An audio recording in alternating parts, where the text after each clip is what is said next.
Hi, it's Ashleigh from Sweet Dreams Bake Shop, and today my sister and I decided to do something a little bit different. She set up a Chopped challenge for me.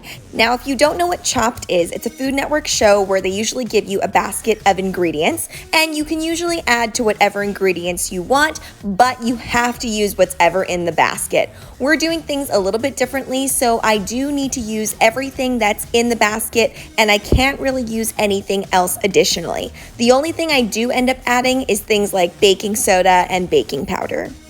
I also wasn't really given much time to think at all about what I would be doing, so I kind of just looked at the ingredients and then started moving.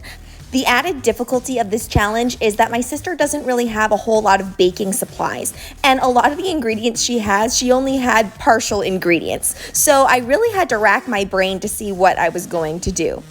We didn't really put an exact time limit on this challenge, but with 4 children, 3 and under, that are very energetic, they kind of gave us a natural timeline.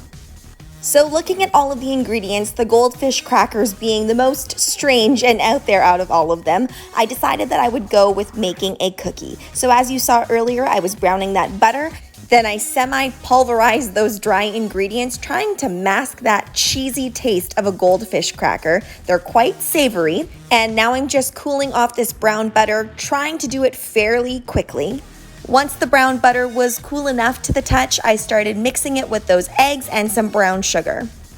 Now, if for some reason you do want to make my quote-unquote chopped recipe, then I will leave the full recipe down in the description box below. Going with a very traditional cookie method, I'm just taking those dry ingredients and mixing it into that butter mixture. So what I think this cookie is going to turn out like is very cinnamony, kind of like a snickerdoodle, but a little bit chewier with some yummy chocolate chips. So in order to continue to sell that snickerdoodle flavor, since there is the cinnamon in this basket, I am mixing up 2 different types of sugars, putting some cinnamon in, and then once I kind of put these cookies onto the parchment paper, I'm going to sprinkle them with that cinnamon sugar mixture. Now, ordinarily, I would put this in the fridge for just a little bit to make sure that they don't spread too much, but we're on a time crunch, so I just kind of put these into the oven at 350 degrees Fahrenheit for around 11 minutes. Surprisingly, it smelled very, very good at my sister's house, but let's see what the judges have to say.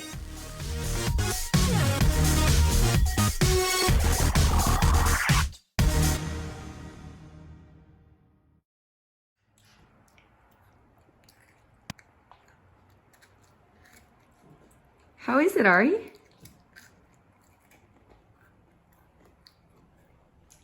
Mia, is it tasty or gross? Tasty. Landon, do you like it? Ari, what do you think of it? Is it chewy in texture or is it crunchy? Crunchy and chewy.